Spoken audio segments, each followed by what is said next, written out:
एक बार फिर से आपका बहुत बहुत स्वागत है स्टडी फॉर सिविल सर्विसेज में। और मैं एसके त्रिपाठी आज आप सभी के साथ जो हमारे विश्व इतिहास की मुख्य परीक्षा मेंस की सीरीज चल रही है उसको यहां पर कंटिन्यू करूंगा। उसके पहले मैं आप सभी को बता देना चाहता हूं दोस्तों कि स्टडी फॉर सिविल सर्विसेज के पेड कोर्सेज चल रहे हैं जिनके बारे में डिटेल्स आप इन दो नंबर्स पे कॉल करके जान सकते हैं और आप उन्हें ज्वाइन करके उनका महत्तम लाभ अर्जित कर सकते हैं। साथ ही दोस्तों, अगर अभी तक आपने हमारा फ्री टेलीग्राम चैनल ज्वाइन नहीं किया है तो आप उसे जरूर से जरूर ज्वाइन कर लें, क्योंकि परीक्षा के दृष्टिकोण से जो भी उपयोगी मटेरियल है और जो भी इंपॉर्टेंट नोटिफिकेशंस होते हैं वो वहां पर आपको बिल्कुल निःशुल्क उपलब्ध कराए जाते हैं, तो आप उन्हें एक्सेस करके उनका भी महत्तम लाभ अर्जित कर सकते हैं। तो आइए हम अपनी सीरीज को कंटिन्यू करेंगे और देखेंगे आगे। तो लास्ट वीडियो में हमने डिस्कस किया था कि क्या जो समाजवाद की पूरी चर्चा की थी कि किस तरीके से उसका प्रथम चरण, दूसरा चरण, तीसरा चरण है और किस तरीके से समाजवाद और साम्यवाद की जो अवधारणा है और पूंजीवाद क्या होता है, ये सारी चीजें हमने इसलिए अवधारणात्मक या संकल्पनात्मक आधार पर इसलिए पढ़ा था कि हम पृष्ठभूमि तैयार कर रहे थे रूसी क्रांति की, क्योंकि साम्यवाद की, कार्ल मार्क्स की जो थ्योरी थी उसका जो यथार्थ रूप में प्रथम सफलतम प्रयास है वो रूसी क्रांति ही है। तो हम रूसी क्रांति की चर्चा करेंगे अपने इस वीडियो में। तो हम रूसी क्रांति जब पढ़ेंगे तो उसको फिर से हम बाइफरकेट करेंगे कुछ आधारों पर। जैसे हम जब रूसी क्रांति को पढ़ेंगे अभी तो उसमें देखेंगे हम सबसे पहले कि उसके कारण क्या थे, क्योंकि कोई भी क्रांति होती है तो कारण यही है ना कि उस देश में विभिन्न वर्गों के बीच में कुछ असंतोष होगा, तो जो व्यवस्था स्थापित है उसके विकल्प के रूप में कोई नई व्यवस्था लागू होगी, तभी तो क्रांति होगी। अगर व्यवस्था से उनको किसी तरीके की नाराजगी नहीं है, असंतोष नहीं है, तो भैया वो व्यवस्था चेंज क्यों करेंगे, वो परिवर्तन करेंगे ही तो क्यों, है ना। तो उसमें जो जो व्यवस्था वहां पर चल रही है उसमें कोई आमूल चूल परिवर्तन होगा, वही तो क्रांति होगी। तो उसके कुछ कारण होंगे, तो हम कारणों को देखेंगे विभिन्न आयामों पर उसको विभाजित करके। उसके बाद थोड़ा सा हम घटनाक्रम देखेंगे कि ऐसे कौन से फैक्चुअल चीजें हैं, घटनाक्रम है जो इसको और मतलब कैटलाइजर का काम कर रही है कि क्रांति को होने के लिए उसको उत्तेजना का काम कर रही है, ठीक है ना, वहां पर कैटलाइजर का काम कर रही है। तीसरा यह कि इसका महत्व क्या है, जो सबसे इंपॉर्टेंट है कि रूसी क्रांति का ऐसा क्या महत्व है जो पूरे विश्व के लिए मील के पत्थर जैसी घटना के रूप में एक्सेप्ट की जाती है, स्वीकार्य है, ठीक है ना। दो जो क्रांतियां हैं आपकी, एक तो फ्रांसीसी क्रांति हो गई और दूसरी फिर हो गई आपकी रूसी क्रांति। यह मील का पत्थर मानी जाती है। क्यों? क्योंकि फ्रांसीसी क्रांति लोकतंत्र के रूप में, क्योंकि लोकतंत्र के विकास के चरण की थीम में ही हम पूरी वर्ल्ड हिस्ट्री पढ़ रहे हैं, ठीक है, जो कि मैंने फर्स्ट लेक्चर में ही आपको ब्रीफ किया था। और जो रूसी क्रांति है वो वही लोकतंत्र के विकास के चरण में उसके विकल्प के रूप में साम्यवाद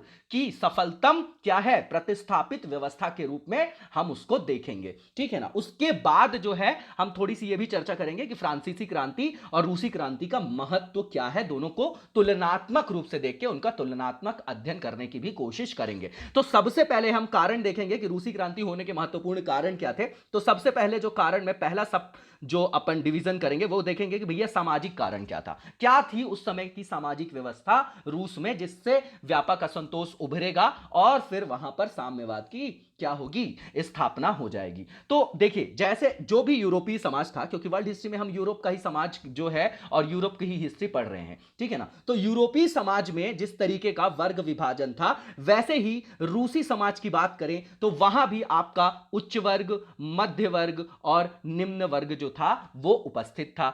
इन तीन वर्गों में वहां का भी समाज विभक्त था, ठीक है ना। अब क्या था यहां पर, जो आपका मध्य वर्ग और निम्न वर्ग था, देखिए उच्च वर्ग तो हमेशा लेविश लाइफ जीता है तो उनको बहुत समस्या होती नहीं है। जो समस्या होती वो होती कहां, मध्य वर्ग और निम्न वर्ग में। जब इनमें असंतोष व्याप्त होगा तभी तो व्यवस्था के प्रति क्या होगा, असंतोष जारी होगा और फिर नई व्यवस्था वहां पर लागू की जाएगी। तो मध्य वर्ग और निम्न वर्ग में व्यापक असंतोष था। एक फैक्चुअल डेटा अगर अपन देखें तो जो निम्न वर्ग था उसमें जो 80% आबादी थी वो किसकी थी, किसानों की थी, किसानों की थी रूस में। ये आपका क्रक्स है, ये वहां पर कृषकों की 80% आबादी थी। और इस 80% में भी जो आपका 1/3 मतलब 1/3 जो जनसंख्या थी किसानों की वो भूमिहीन थे, उनके पास भूमि नहीं थी। देखिए मतलब बिल्कुल ध्यान से देखते जाइएगा किस किस तरीके से जो असंतोष है वो आकार ग्रहण करेगा, ठीक है। और उसके अलावा इनके ऊपर करों का बोझ भी था, तो क्या इनका शोषण जो था वहां पर चरम पर था, ठीक है ना। उसके बाद हम देखें कि अगर 19वीं सदी के अंत की बात करें अपन, तो उसमें जो वेस्टर्न आपका रशिया वाला एरिया है, आप एक प्रतीकात्मक मैप के रूप में देखिए, जैसे ये मान लीजिए ये रशिया है, तो इसमें जो पश्चिमी भाग था ना, जो यहां पर सेंट पीटर्सबर्ग और आपका मॉस्को है, इसको अगर छोड़ दें तो ये औद्योगिक रूप से थोड़ा सापेक्षिक रूप से विकसित था ये क्षेत्र, बाकी बहुत ज्यादा पिछड़े क्षेत्र के रूप में वहां पर उसको रिकॉग्नाइज किया जाता है, ठीक है ना। तो 19वीं सदी के अंत तक पश्चिमी रूस का जो सीमित औद्योगिकरण हुआ था, उसमें विशेषकर दो क्षेत्रों के नाम मैंने बताया आपको, मॉस्को और सेंट पीटर्सबर्ग, ठीक है ना। तो उसके अलावा है ना, जहां पर सीमित औद्योगिकरण था, तो वहां पर जब औद्योगिकरण हो रहा था तो वहां पूंजी कैसी थी, वहां पर जो थी पूंजी, वहां पर जो निवेश हो रहा था उसमें विदेशी पूंजी का अंश बहुत ज्यादा था। अब जब विदेशी पूंजी का अंश ज्यादा होगा तो उनकी सामाजिक सुरक्षा का तो ध्यान रखा नहीं जाएगा, तो वहां पर मजदूरों का भी व्यापक शोषण किया जा रहा था, ठीक है। अब जब शोषण किया जा रहा है तो वहां जो स्थापित सरकार थी वो उनके राहत के लिए कोई भी विशेष प्रावधान नहीं रख रही थी, कोई भी विशेष प्रयास नहीं कर रही थी। तो इसका मतलब क्या, कृषकों में भी असंतोष था और मजदूरों में भी असंतोष था, दो वर्गों को तो अपन ने कवर कर लिया। अब बचा प्रबुद्ध वर्ग, बुद्धिजीवी। तो भैया जो शिक्षा वाला क्षेत्र था उसमें से भी विशेषकर जो उच्च शिक्षा का क्षेत्र था, ठीक है, और जो आपका प्रेस था उसमें भी सरकारी नियंत्रण बहुत सख्त था, उसके कारण बुद्धिजीवियों में भी असंतोष था। तो मतलब तीन वर्ग तो आपने क्या कवर कर लिए, इनके अंदर असंतोष है। क्रांति के कारण में हम असंतोष ही देखते हैं, जो वो क्रांति विश्व में किसी भी जगह हो रही हो, ठीक है ना। आंसर जब हम फ्रेम करते हैं तो हमको यही चीजें वहां पर हेल्प करती हैं। वक्त बहुत कम होता है, कुछ फैक्ट्स लेके वहां पर हमको प्रेजेंट करना होता है और मैक्सिमम मार्क्स फेच करने होते हैं सिलेक्शन के लिए, ठीक है। इसके बाद जो दूसरा कारण देखेंगे, ये सामाजिक असंतोष देख लिए कि किस तरीके से वर्गों में अपना असंतोष था, ठीक है। अब जो है दूसरा कारण हम देखेंगे वैचारिक कारण, ठीक है ना। ये बहुत इंपॉर्टेंट रोल प्ले करता है किसी भी क्रांति में। देखिए अब आप इतनी सारी क्रांतियां अभी तक पढ़ चुके हैं, अमेरिकन क्रांति, फ्रांसीसी क्रांति, जर्मनी का एकीकरण, इटली का एकीकरण, है ना। तो अब आप समझ पा रहे होंगे कि जो सब बाइफरकेशन करते हैं, जो सब पॉइंट्स होते हैं लगभग सेम है, कुछ जो है तथ्य जो है बस वो बदल जाते हैं किसी क्षेत्र विशेष के संदर्भ में। तो वैचारिक कारण अगर हम देखेंगे तो अभी जो 19वीं सदी के अंत का जो रूस है उसमें उदारवादी और जो साम्यवादी, क्योंकि मार्क्स साहब भी आ चुके हैं, ठीक है ना, अपन ने समाजवाद की बहुत विस्तृत चर्चा की है लास्ट वीडियो में, ठीक है ना। तो जो उदारवादी और जो साम्यवादी दोनों विचारधाराओं का जो प्रसार था वो वहां पर पर्याप्त रूप में क्या हो गया था, प्रचारित हो चुका था। इसमें कुछ जो विद्वानों के लेख हैं, जैसे कि आप देख सकते हैं, एक गोर्की विचारक हैं और एक आपके टॉल्स्टॉय, ठीक है ना, जो आपके टॉल्स्टॉय हैं। तो ये जो विद्वान हैं ये अपने लेखों के माध्यम से क्या कर रहे हैं, विचारों का प्रसार कर रहे हैं। और ये किसके प्रतिनिधित्व करता है, ये प्रतिनिधित्व दे रहे हैं उदारवादी विचारों को, उदारवादी विचारों को,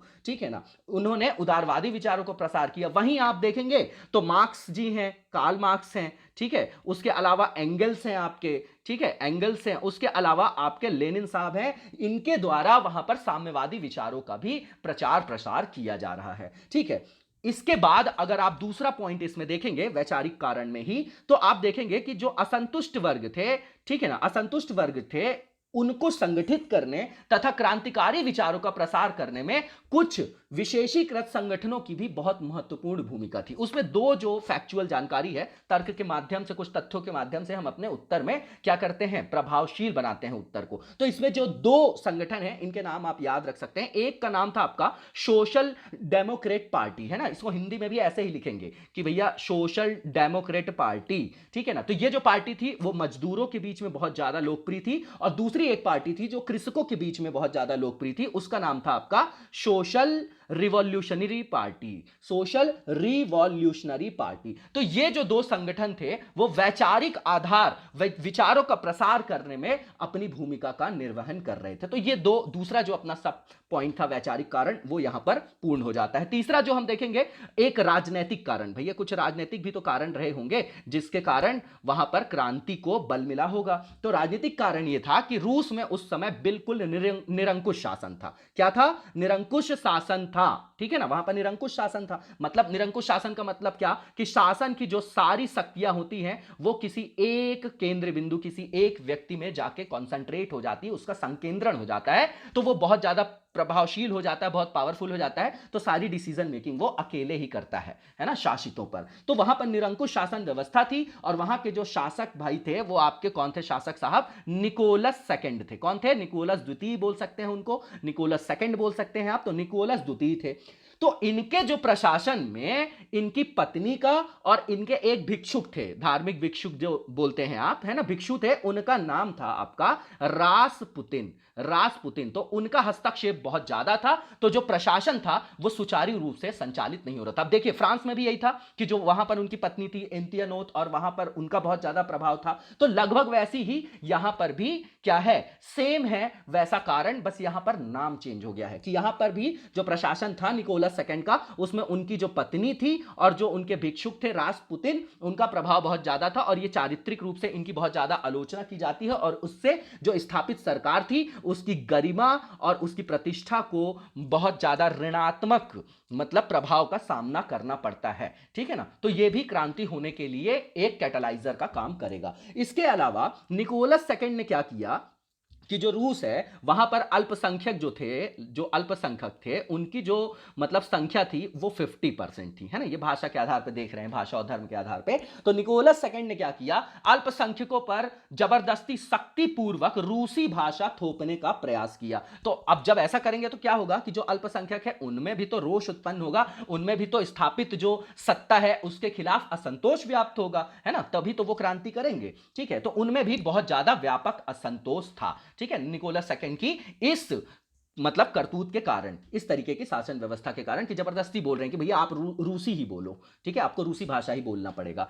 इसी पृष्ठभूमि में अगर आप देखेंगे राजनीतिक कारण के अंदर ही अपन चर्चा कर रहे हैं, तो एक बहुत इंपॉर्टेंट फैक्ट है, बहुत बार आ भी चुका है अपनी चर्चा के दौरान, कि 1905 में जापान द्वारा रूस को हरा दिया जाता है। रूस को हरा दिया जाता है तो पहले से ही आपके जो सारे वर्ग हैं वो पहले ही असंतुष्ट हैं, ऊपर से आपकी हार भी हो गई, तो आपकी शासन व्यवस्था पे प्रश्न चिन्ह लग गया। तो हुआ क्या कि जापान द्वारा रूस को पराजित किए जाने की घटना से जो ये शासन व्यवस्था थी, जो राज परिवार थी, उसकी प्रतिष्ठा और गरिमा को ठेस पहुंचती है, और रूस के विभिन्न शहरों में विभिन्न वर्गों के द्वारा राजनीतिक सुधारों की और अधिकारों की मांग को लेकर आंदोलन प्रारंभ हो जाते हैं। ठीक है, अब जब आंदोलन प्रारंभ हो गए तो निकोलस सेकंड ने अपना दिमाग लगाया, उसने बोला कि भैया कुछ ऐसा इनको लॉलीपॉप दे दो, कुछ ऐसी व्यवस्था दे दो ताकि कुछ दिन के लिए इनका जो असंतोष है उसको क्या किया जाए, दबाया जा सके। तो 1905 में निकोलस सेकंड ने क्या किया कि ड्यूमा के गठन की घोषणा की। मतलब ड्यूमा जो है वहां की संसद का नाम है, आप ऐसे समझिए कि एक संसद की गठन का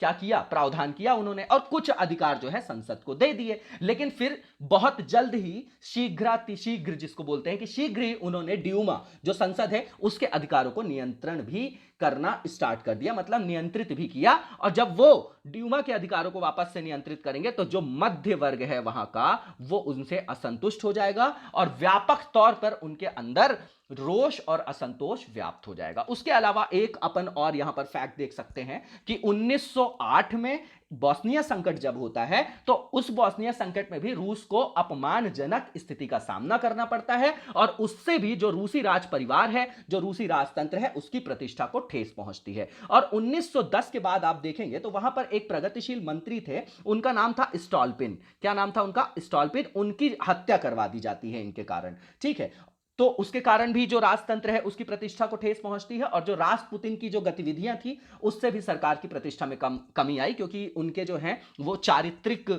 जो उनका चारित्रिक आलोचना बहुत ज्यादा होती है ना, तो उसके कारण भी एक तो वो भिक्षुक हैं और उनके मतलब बहुत ज्यादा जो है उनकी चारित्रिक आलोचना होती है, उनके मतलब बाह्य जो संबंध होते हैं बहुत सारे, उन संबंधों के बारे में उन मतलब जनता को पता चलता है, और वो बहुत ज्यादा क्लोज होते हैं, है ना, शासन व्यवस्था में। तो पूरी शासन व्यवस्था की यहां पर आलोचना की जाती है और लोगों में असंतोष व्याप्त होता है। उसके अलावा एक और यहां पर हम पॉइंट देख सकते हैं कि 1914 में सर्बिया के प्रतिष्ठा के मुद्दे को लेकर जब वर्ल्ड वॉर फर्स्ट में एंट्री करेगा, रूस, ठीक है। तो वो क्या करते हैं, वो निकोलस ने जनता के जो मतलब जो देश के असंतुष्ट वर्ग थे उनके ध्यान भटकाव के लिए ये प्रावधान किया था। इस एंगल से भी इस पॉइंट को देखा जाता है कि उन्होंने ये सोचा कि सर्बिया के प्रतिष्ठा को मुद्दा बना लेंगे और प्रथम विश्व युद्ध में हम एंट्री कर जाएंगे तो जो हमारे यहां असंतोष व्याप्त है वहां से लोगों का माइंड डाइवर्ट हो जाएगा, है ना। तो समस्याओं जो आंतरिक समस्याएं हैं वहां से भटकाव हेतु रूस ने फर्स्ट वर्ल्ड वॉर में भाग लिया। ऐसे भी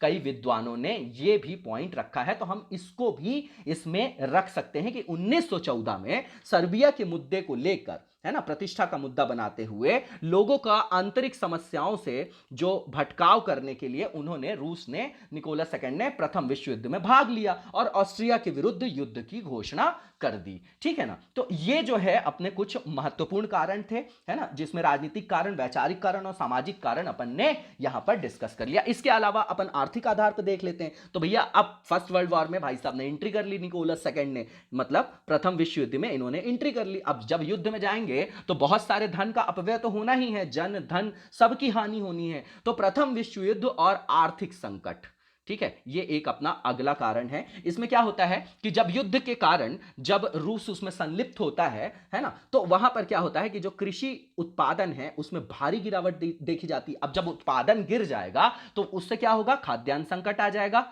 ठीक है। एक तो पहले से असंतोष व्याप्त है, ऊपर से खाद्यान्न संकट आ गया। अब जब उत्पादन में गिरावट हो जाएगी, मतलब जो है मांग ज्यादा है और आपकी जो सप्लाई कम है, तो उससे क्या होगा, इन्फ्लेशन बढ़ जाएगा, मतलब महंगाई जो है वो बहुत चरम पे पहुंच जाएगी, है ना। सब इंटरलिंक्ड है, ऐसे इकोनॉमिक्स में भी पढ़ते हैं अपन, ठीक है। तो महंगाई जो है वो बहुत ज्यादा बढ़ जाएगी वहां पर, ठीक है। इसके अलावा श्रमिकों ने बहुत बड़े पैमाने पर वहां पर हड़ताल स्टार्ट कर दी। एक डेटा मिलता है हमको सभी स्टैंडर्ड बुक्स में कि जो भी मानक पुस्तकें हैं कि 1914 में युद्ध से पूर्व लगभग 4000 जो हड़तालों के प्रमाण हैं जो रूस में मिलते हैं। इसके बाद अगर देखें तो युद्ध जो विश्व युद्ध होता है, प्रथम विश्व युद्ध, जिससे 1917 में जब क्रांति होगी, ये साम्यवादी क्रांति, तो ये अलग हो जाएगा, बोलेगा भैया कि हम तो उपनिवेशवाद के बिल्कुल खिलाफ हैं, ठीक है ना। उसके बारे में अभी आगे चर्चा करेंगे। तो युद्ध में रूस को व्यापक हानि होती है। 1917 के आरंभ तक जो एक डेटा मिलता है, लगभग जो है इनके 6 लाख जो सैनिक हैं उनकी मृत्यु हो चुकी थी और संसाधन एक तो पहले ही कम थे और संसाधनों की समुचित आपूर्ति ना हो पाने से सेना में भी व्यापक असंतोष। अब देखिए किस तरीके से अपन सारे वर्गों में असंतोष को ही तो बता रहे हैं और क्या बता रहे हैं, क्रक्स हमारा असंतोष है, बस हम उनको अलग अलग वर्गों के हिसाब से एक एक पैरा, एक एक पॉइंट बना रहे हैं, ठीक है। इसके बाद अगर आप देखेंगे तो 1917 की अगर अपन बात करें तो जो 1917 के प्रारंभ के दौर की बात करें तो जो आपका सेंट पीटर्सबर्ग है उसको लेनिनग्राड भी बोला जाता है। तो सेंट पीटर्सबर्ग समझिए वो मॉस्को और उसकी बात कर रहे थे, जो पश्चिमी रूस वाला जो एरिया है, उसमें रोटी की मांग उठी। रोटी हेतु जो है मतलब भोजन के लिए, रोटी के लिए दंगों की शुरुआत हुई। तो राजा ने सैनिकों को विद्रोह का दमन करने का आदेश दिया, लेकिन जो सैनिक थे उनमें तो पहले से ही असंतोष व्याप्त थे। जस्ट ऊपर वाले पॉइंट में अपन ने देखा, तो उन्होंने बोला कि भैया हम आपका आदेश नहीं मानेंगे। तो आदेश मानने से उन्होंने इंकार कर दिया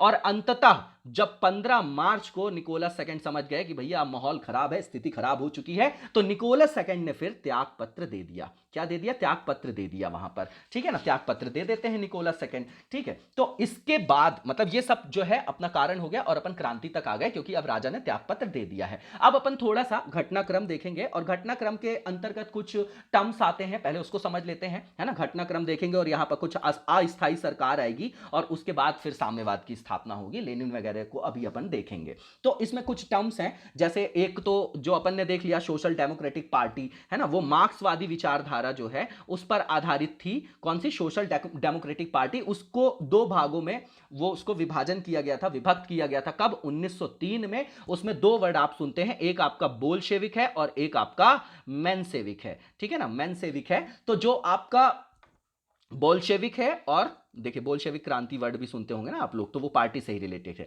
एक बोल्शेविक पार्टी का नाम और एक आप सुनते होंगे मैनशेविक वर्ड का नाम। तो ये दोनों जो है सोशल डेमोक्रेटिक जो पार्टी थी मार्क्सवादी विचारधारा पर आधारित, उन्हीं के दो भाग थे, ठीक है ना। तो इसमें क्या हुआ कि ये एक टर्म आ गया, दूसरा टर्म आएगा सोवियत, जो अपन सुनते हैं ना सोवियत। तो सोवियत का अर्थ क्या है, सोवियत का मतलब ये है कि श्रमिकों और सैनिक जो थे, है ना, श्रमिकों और जो सैनिकों के निर्वाचित संस्था थी, ये कहां, शहरों में, ठीक है ना, उसी को सोवियत बोला जाता था। ठीक है ना, मेंशेविक और बोल्शेविक का एक बार अपन वो देख लेते हैं कि ये किस मत पे चलते थे। जो बोल्शेविक हैं वो, उनका मानना था कि जब कभी भी हमको मौका मिलेगा तो हम सत्ता पर नियंत्रण कर लेंगे। लेकिन जो मेंशेविक थे वो अपने गुरु मार्क्स को बिल्कुल फॉलो करते हैं और उनका मानना वही है कि जब किसी भी राष्ट्र में, औद्योगिक राष्ट्र में जो पूंजीवाद है वो अपने चरम पे पहुंचेगा, मजदूरों का शोषण होगा, तो फिर क्रांति होगी वहां पर, हिंसात्मक क्रांति, और उसके बाद वहां पर क्या होगा, साम्यवाद की स्थापना होगी। बिल्कुल मार्क्स को वो शब्दशः जो है वो फॉलो कर रहे हैं। ठीक है ना, क्लासिकल बिल्कुल अप्रोच है उनकी। ठीक है, इसके बाद एक वर्ड आप सुनेंगे, अस्थाई सरकार। अस्थाई सरकार, जब राजा ने वहां पर इस्तीफा दे दिया तो कोई संस्था, कोई सरकार तो आएगी ना भैया, देश का शासन चलाएगा कौन, तो वही अस्थाई सरकार के संदर्भ में कि जब राजा ने, निकोलस सेकंड ने इस्तीफा दे दिया तो जो सरकार का गठन होता है, मतलब अस्थाई रूप से, उसको अस्थाई सरकार बोला जाता है। उसके बाद एक वर्ड आप सुनते होंगे, मार्च क्रांति, नवंबर क्रांति, है ना, तो इसमें भी कंफ्यूजन होता है। तो ये मार्च क्रांति, नवंबर क्रांति, ये 1917 में दो बहुत बड़े परिवर्तन हैं।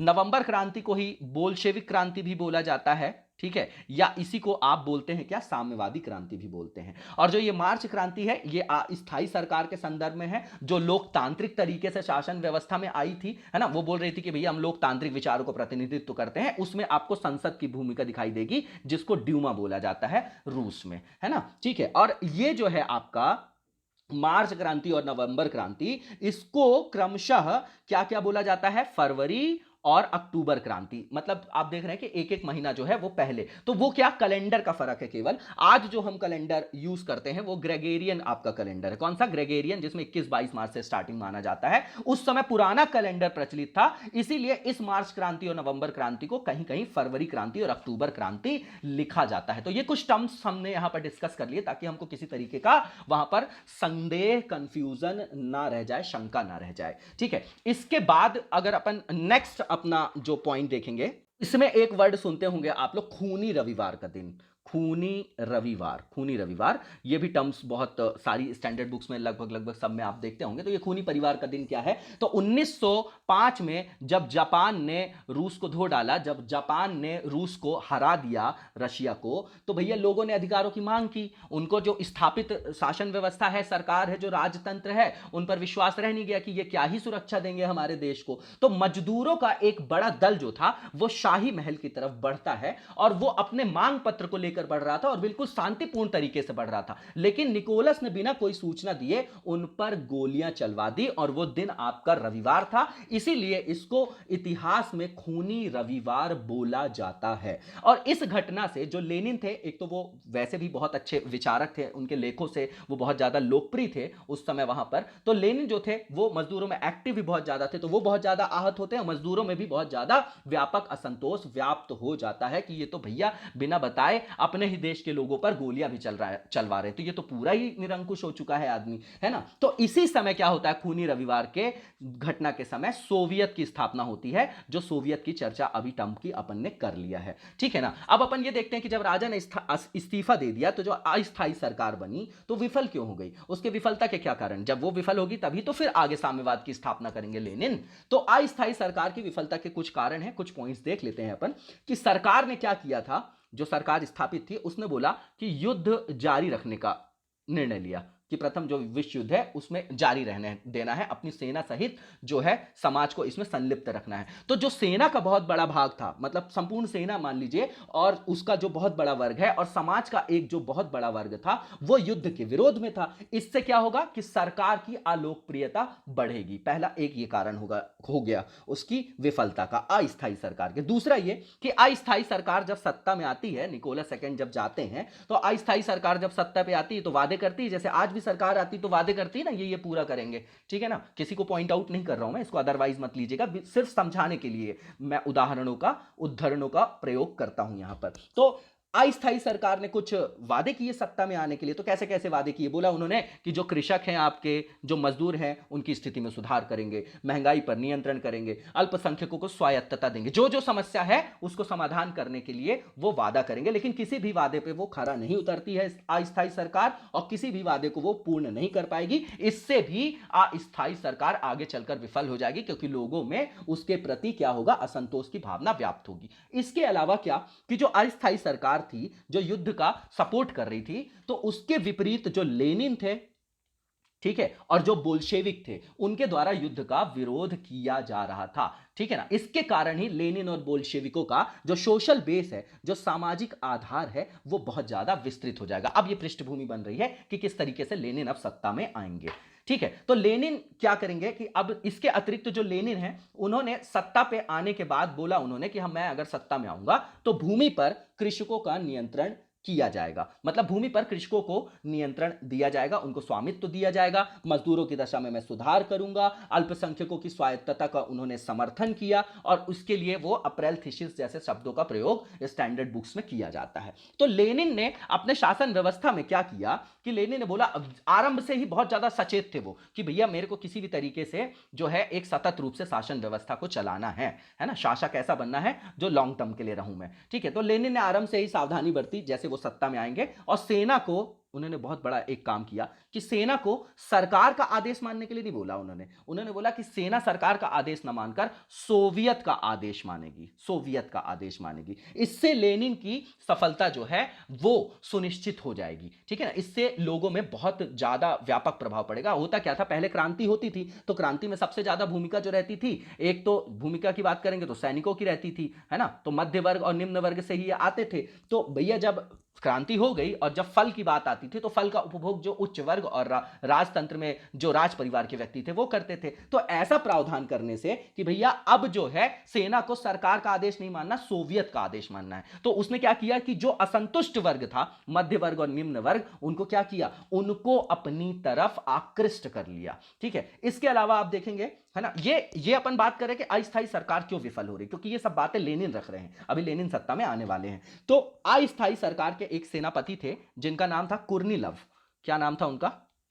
कुर्निलव नाम था। उनके द्वारा बोल्शिविकों के दमन की योजना निर्मित की गई थी, ठीक है, जिससे सेना में सरकार जो है वो पूरी तरीके से अलोकप्रिय हो जाएगी, बदनाम हो जाएगी, ठीक है ना। उसके बाद आप देखेंगे, अच्छा ये जो सोवियत की बात कर रहे हैं, आपको पता है ना सोवियत जो है वो पश्चिमी यूरोप में दो, जो अपन ने मतलब पश्चिमी रूस में जो दो नाम लिए थे अपन ने, जहां औद्योगिक विकास हुआ था सीमित रूप से ही हुआ था, लेकिन रूस में जो है वो वहां पर सबसे ज्यादा माना जाता है कि उस समय तो मॉस्को और पीटर्सबर्ग में ही सबसे बड़े सोवियत भी थे, ठीक है। तो उनका भी सपोर्ट ले लिया लेनिन ने, ठीक है।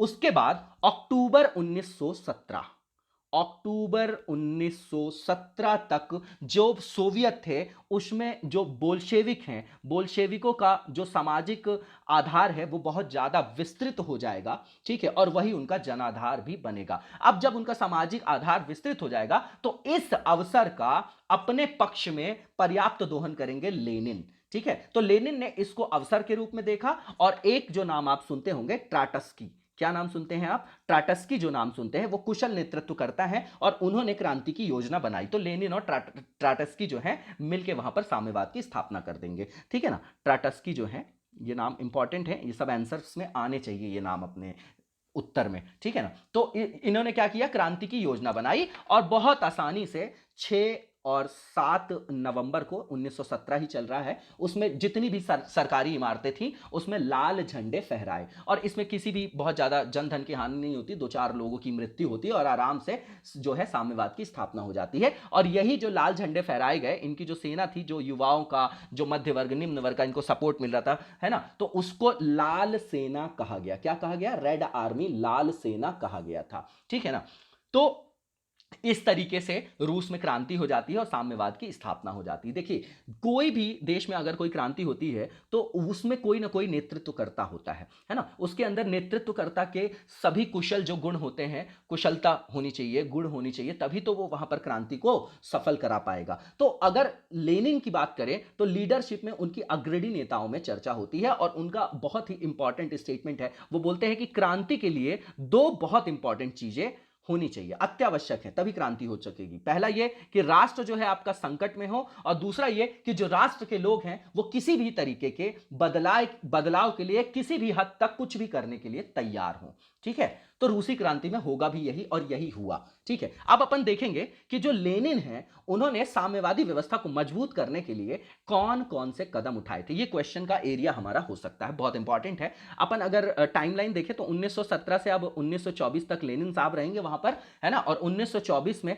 इनको हार्ट अटैक से इनकी मृत्यु हो जाएगी। उसके बाद अगर आप देखेंगे तो 1924 से सत्ता में संघर्ष होगा, किसके किसके बीच, ट्राटस्की के बीच और किसके बीच में, एक आपके ट्राटस्की हो गए और दूसरे जो हो गए आपके वो स्टालिन हो गए। ठीक है, तो इनके बीच में संघर्ष होगा और 1928 आते आते जो फाइनली जो है आपके स्टालिन जो है वो सत्ता में आ जाएंगे। ठीक है ना, तो अब अपन देखेंगे कि भैया साम्यवादी व्यवस्था को मजबूत बनाने के लिए लेनिन ने ऐसे कौन कौन से महत्वपूर्ण कदम उठाए थे। तो कुछ इंपॉर्टेंट पॉइंट्स को हम यहां पर देख लेते हैं। पहला ये कि लेनिन जैसे ही सत्ता में आते हैं तो शीघ्र ही उन्होंने रूस के अधिकांशतः सोवियत पर किसका नियंत्रण स्थापित कर लिया, बोल्शेविकों का नियंत्रण स्थापित किया। उसके बाद उन्होंने क्या किया कि कृषकों के मध्य भूमि पुनर्वितरण का काम किया। देखिए किस तरीके से जो व्याप्त था असंतोष उसको वो वहां पर खत्म करने की कोशिश कर रहे हैं। तीसरा ये कि उन्होंने संविधान सभा का चुनाव करवाया। क्या करवाया,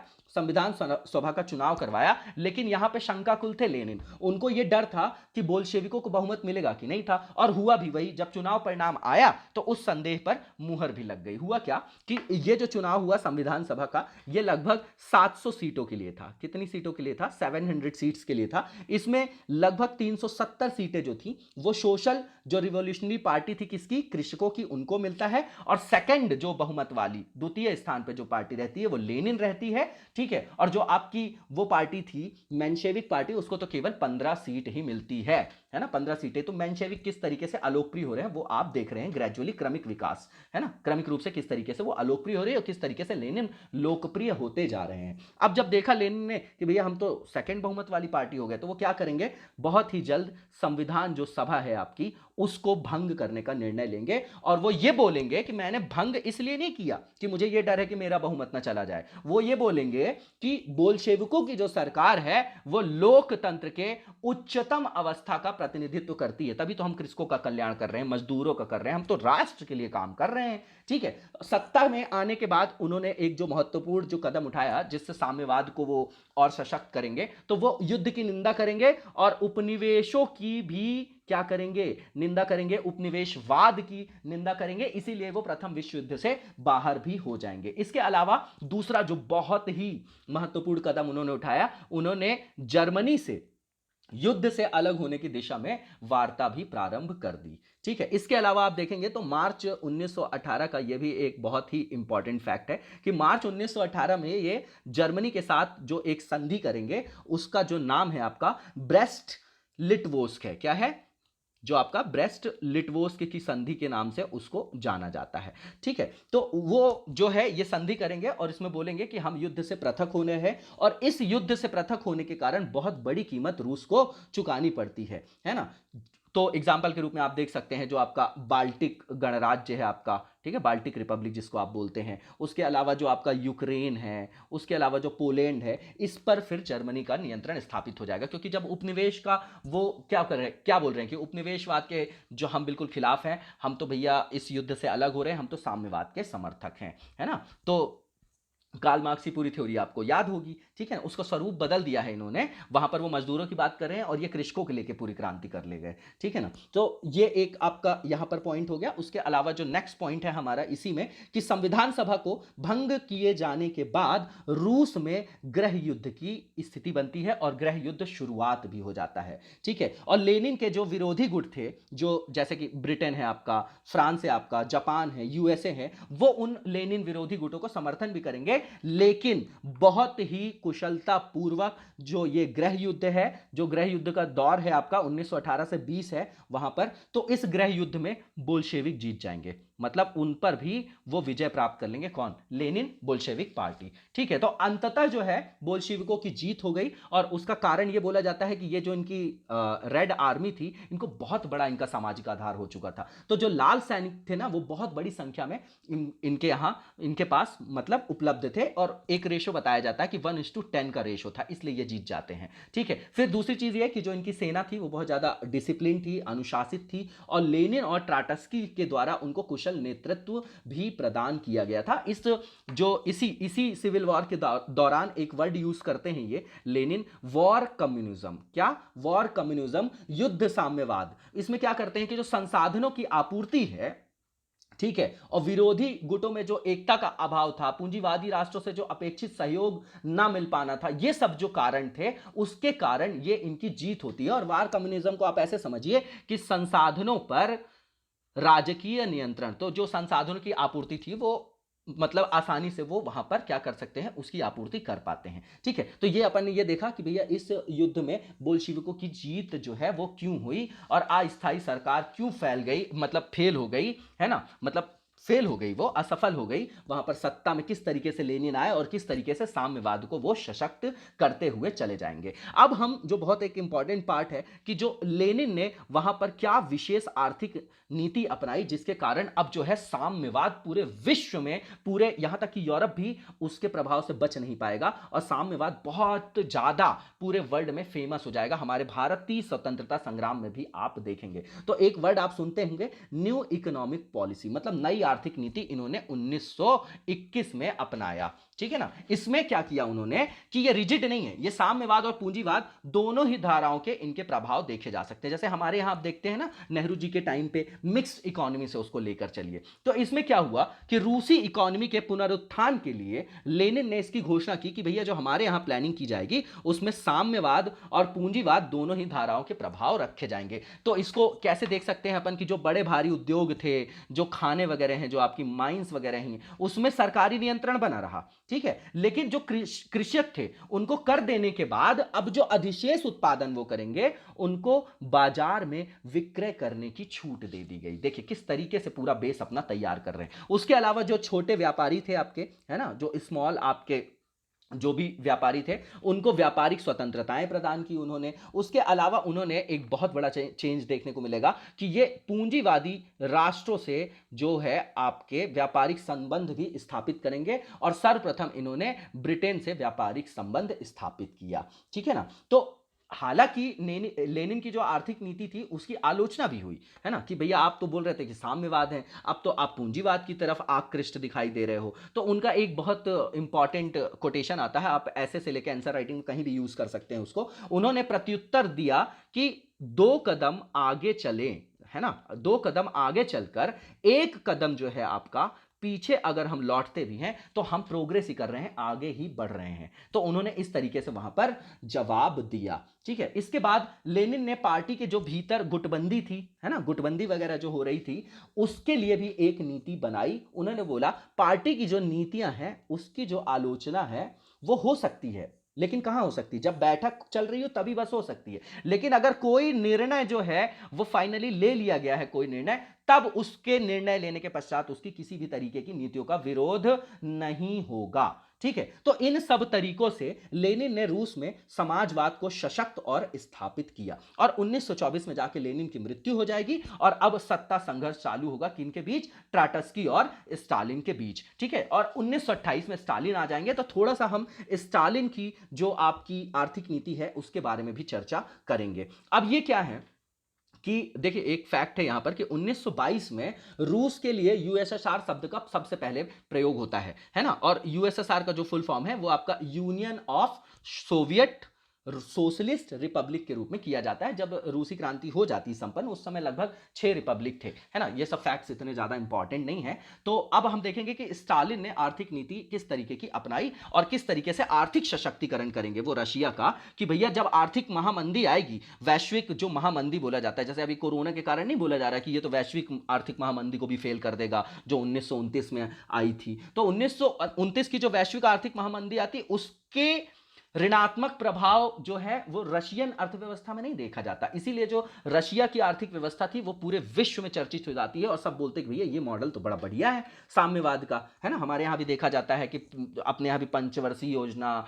मिक्स्ड इकोनॉमी का पालन किया जाने लग जाएगा। 1934 में आप देखेंगे तो प्लान्ड इकोनॉमी की बात की जाएगी, नियोजित अर्थव्यवस्था की। तो वो सब यहीं से उसके प्रेरक तत्व लिए जा रहे हैं, है ना। तो स्टालिन क्या करेंगे, आर्थिक क्षेत्र में बहुत ही मजबूती से आपके मार्क्सवादी नीतियों को को लागू करेंगे। किसको? मार्क्सवादी नीतियों को लागू करेंगे। ये बोलेंगे कि उद्योग जो है आपके, उस पर राज्य का पूर्णतः नियंत्रण किया जाएगा और नियोजित औद्योगिक विकास की शुरुआत करेंगे। और यहीं से आपका सबसे पहले पूरे विश्व में 1928 से 32 के बीच इनकी प्रथम पंचवर्षीय योजना की शुरुआत होगी। ठीक है ना? तो भारी उद्योगों पर ये बल देंगे और जो आपका ईस्टर्न वाला पार्ट है रूस का और सदर्न वाला दक्षिणी पार्ट, वहां पर अधिकाधिक जो है भारी उद्योगों की स्थापना भी की जाएगी। वो एरिया वही है आपका गुर्की, यूक्रेन, ताशकंद वाला। ठीक है? और 1940 तक अगर आप देखेंगे तो जो यूएसएसआर है आपका, ठीक है, यूएसएसआर जो है उसकी गिनती विश्व की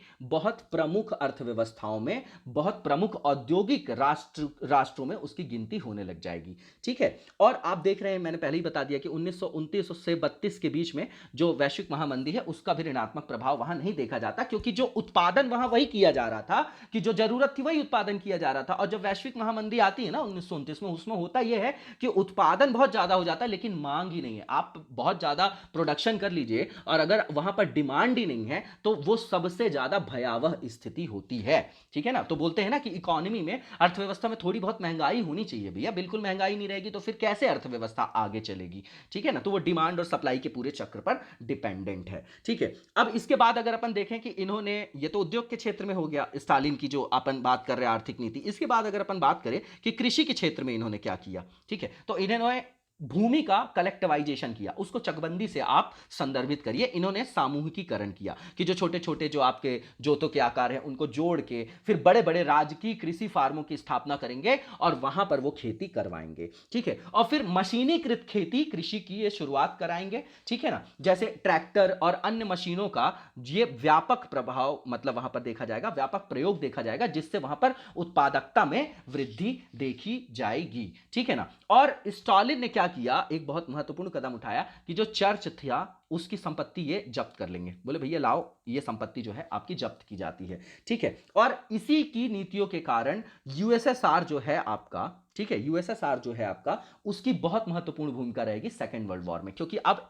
सबसे पहले वो आर्थिक, जब उसकी स्थिति बहुत अच्छी होगी तभी तो वो आगे जाके फिर स्थापित हो जाएगा महाशक्ति के रूप में। आप देखेंगे ना कि 1945 के बाद, सेकेंड वर्ल्ड वॉर के बाद, जो पूरा विश्व है वो दो ध्रुवों में बंट जाता है, एक पूंजीवादी धड़ा और एक आपका समाजवाद, साम्यवाद वाला। तो साम्यवाद का जो प्रतिनिधि है, उसके जो अग्रणी है वो कौन रह जाएगा? यूएसएसआर हो जाएगा। और पूंजीवाद का अमेरिका हो जाएगा। और 90 में जाके जब यूएसएसआर का विघटन होगा तो फिर अकेले पूंजीवादी विचारधारा प्रभुत्वशील स्थिति में अपने आप को स्थापित कर लेगी पूरे वर्ल्ड में। और आज भी आप देखेंगे तो पूंजीवादी व्यवस्था ही पूरे विश्व में चल रही है, क्योंकि वो बहुत ज्यादा एडेप्टिव है, लोचशील है, रिजिड नहीं है, इसलिए वो हर जगह चल रही है। उसके साइड इफेक्ट्स भी हैं, उसके फायदे भी हैं, उस पर अभी डिटेल में नहीं जाएंगे।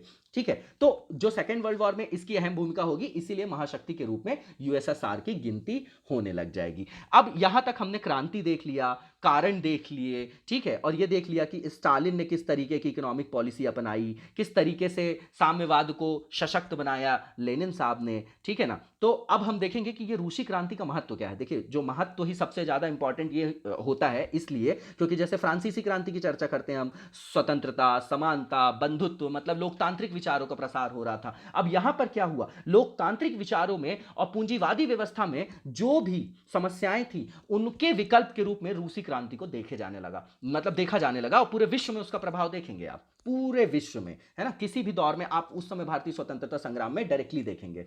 ठीक है? तो रूसी क्रांति का जो महत्व है वो ये है कि जो मार्क्सवादी जो भी विचारधारा थी उसको यथार्थ रूप प्रदान करने के लिए, यथार्थ धरातल पर क्रियान्वित करने के लिए इसको सबसे महत्वपूर्ण माना जाता है, क्योंकि यही तो सफलतम पहला प्रयोग ही है रूसी क्रांति। दूसरा ये कि जो बोल्शेविक आपकी क्रांति है, जिसको आप यही बोल्शेविक भी शब्द यूज करते हैं, इसकी सफलता से इस विचारधारा का तेजी से प्रसार हुआ और यूरोप के कुछ राष्ट्रों में प्रथम विश्व युद्ध के बाद ही, जो फर्स्ट वर्ल्ड वॉर है उसके बाद, साम्यवादी क्रांति की असफल कोशिशें हुई। मतलब वहां भी साम्यवादी व्यवस्था स्थापित करने के लिए क्रांतियां की जा रही थी। ठीक है? और उसी के फलस्वरूप आप देखेंगे कि जो इटली है, जो जर्मनी है, वो इसको क्या करेगा, एक्सेप्ट नहीं कर पाएगा, और वहां पर क्या आ जाएगी, फांसीवादी सरकार आ जाएगी, और क्या, नाजीवाद, मतलब जो आप सुनते हैं ना मुसोलिनी, हिटलर, तो वो, तो ये एक तरीके से महत्व के रूप में इसका देखा जाता है। ठीक है, दूसरा ये राजनीतिक दृष्टिकोण से आप देखेंगे तो रूस में कई महत्वपूर्ण बदलाव होते हैं, जैसे कि वहां पर वयस्क मताधिकार दिया गया,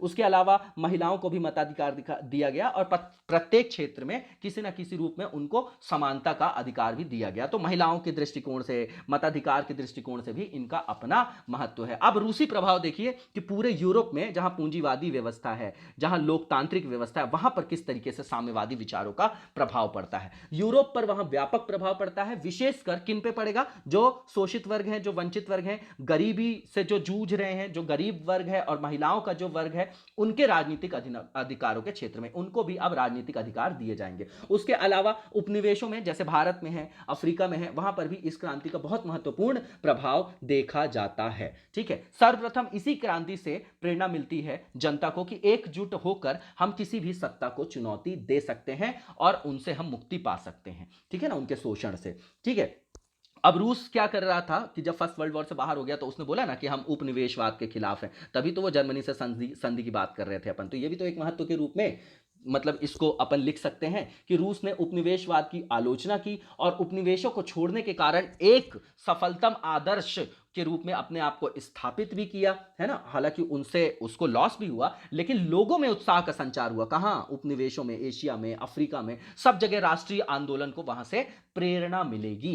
ठीक है ना। और रूस ने वैसे भी राष्ट्रीय आंदोलन को प्रत्यक्ष या अप्रत्यक्ष रूप से और प्रत्यक्ष रूप से जहां भी चल रहे थे उनको वो अपना समर्थन भी देता है। किस तरीके से समर्थन दे रहा था, वहां पर जो कम्युनिस्ट इंटरनेशनल की जो स्थापना की गई थी, जो मार्क्स ने किया था, अपन ने जो चर्चा की थी समाजवाद के दौरान, तो उनके निर्देशों के द्वारा, उसके अलावा क्रांतिकारियों को प्रशिक्षण देके, संसाधनों को उपलब्ध करा के, इस तरीके से वो विभिन्न उपनिवेशों में जो राष्ट्रीय आंदोलन चल रहे थे उनको वो सहयोग प्रदान कर रहे थे। तो ये भी उनके महत्व के रूप में ही देखा जाता है। उसके अलावा आप देखेंगे कि जो आपके आर्थिक क्षेत्र में आप देखेंगे तो रूसी क्रांति ने पूंजीवादी व्यवस्था के एक विकल्प को प्रस्तुत किया। किस तरीके से, नियोजित और संतुलित विकास के रूप में, संसाधनों पर राज्य के नियंत्रण को लेकर, और सबको रोजगार उपलब्ध कराने को लेकर। ठीक है, तो विश्व के अब विभिन्न राष्ट्रों में इनकी आर्थिक नीतियों का प्रभाव भी देखा जा सकता है। जैसे आप देख सकते हैं कि हमारे यहां भारत में भी देखा जा सकता है, यहां तक कि बहुत सारी जो पूंजीवादी राष्ट्र थे यूरोप के, वहां भी सामाजिक सुरक्षा और जो कल्याणकारी उपागम है उनको भी अपनाने के लिए बाध्य होना पड़ा। तो ये जो इनपुट आगत है वो कहां से आया, वो रूसी क्रांति से ही तो आया। ठीक है, तो और इसके अलावा आप सामाजिक क्षेत्र में देखेंगे तो वहां भी क्रांतिकारी बदलाव देखने को मिलेगा आपको कि भैया जो विभेदीकरण और जो असमानता पे आधारित जो व्यवस्था है उसको खत्म करो और भैया समानता स्थापित करो हमारे यहां। ठीक है ना, हम देखते हैं ना कि हमारे भारत देश में भी डीपीएसपी में जो आपका आर्टिकल 39BC है तो वहां सामाजिक आर्थिक न्याय की बात की जाती है, और यही सामाजिक आर्थिक न्याय तो आपका समाजवाद का लक्ष्य है। ठीक है, तो एक समान शिक्षा की, एक समान वेतन की, ये सब बातें हैं ना डीपीएसपी में, स्वास्थ्य सुविधाओं की, हमारे यहाँ मैटरनिटी बेनिफिट जो एक्ट लाया गया, बिल लाया गया, वो सब क्या है, सामाजिक क्षेत्र में जो भी बदलाव आ रहे थे, जो सामाजिक सुरक्षा के लिए सामाजिक अधिकार जो लोगों को दिए जा रहे थे, वंचित वर्ग को, उसके लिए भी प्रेरणा जो है रूसी क्रांति से मिलती है। इसके अलावा आप उस समय के साहित्य देखेंगे, समाज में, है ना, शिक्षा देखेंगे तो उस पर भी आपको साम्यवादी जो क्रांति है, रूसी क्रांति, उसका प्रत्यक्ष प्रभाव देखा जा सकता है। जैसे आप हिंदी साहित्य में भी देखते हैं ना कि इनको मार्क्सवादी मतलब कवि बोला जाता है। तो इस तरह से पूरे विश्व में साहित्य और शिक्षा के भी क्षेत्र में इनका स्पष्ट प्रभाव देखा जाता है ना। इसीलिए रूसी क्रांति को युगांतकारी परिवर्तन कहा जाता है। इसके अलावा आप देखेंगे कि जैसे ही रूसी क्रांति होती है उसके बाद मजदूरों के लिए आपके आईएलओ की स्थापना होती है। ये फैक्ट अपन पहले भी डिस्कस किए हैं, कब, 1919 में हो जाती है। यही तो है अंतरराष्ट्रीय श्रम संगठन, क्यों बनाया गया है, मजदूरों के हितों की सुरक्षा के लिए ही तो इस जो संस्था की स्थापना की गई है ना। ठीक है, तो अब थोड़ा सा तुलना देख लेते हैं कि अपन फ्रांसीसी क्रांति और रूसी क्रांति में किस तरीके की समानता है, असमानता है। दो चार पॉइंट देख लेते हैं क्योंकि कभी ये क्वेश्चन भी फ्रेम किया जा सकता है। अगर आप समानता देखेंगे दोनों में तो बिल्कुल आप देखेंगे कि दीर्घकालीन असंतोष व्याप्त था। दोनों क्रांतियां पढ़ चुके हैं अपन, तो वहां भी दीर्घकालीन असंतोष था, यहां भी था, और उसका जो मेन कारण था वो क्या था, सामाजिक, आर्थिक और राजनीतिक तीनों था। लेकिन अगर लक्ष्य देखेंगे इनका दोनों का तो वो भी लक्ष्य क्या था? समता समानता की स्थापना। और क्रांति की रक्षा के लिए दोनों जगह सिविल वॉर भी होते हैं, आतंक का शासन भी होता है, जैसे वहां जैकोबियन के आतंक का शासन था वैसे यहां भी शासन होता है। फिर पड़ोसी राष्ट्रों से युद्ध वहां भी उनको करना पड़ता है और यहां भी। तो ये कुछ समानताएं हैं। और अगर असमानता, अच्छा इसके अलावा दोनों का विश्वव्यापी प्रभाव, वो बहुत बड़ा, मतलब बहुत बड़ी समानता है। इसीलिए इन दोनों जो आपकी क्रांति है, एक तो फ्रांस की क्रांति और एक रूसी क्रांति, दोनों को बहुत ही महत्वपूर्ण मील के पत्थर के रूप में देखा जाता है पूरे विकास के तौर में, है ना। जब अपन देखते हैं पूरी हिस्ट्री को, तो दोनों का विश्वव्यापी महत्व भी है और मानव सभ्यता के विकास यात्रा का इनको मील का पत्थर माना जाता है। क्योंकि वहां से आपकी क्या व्यवस्था आई?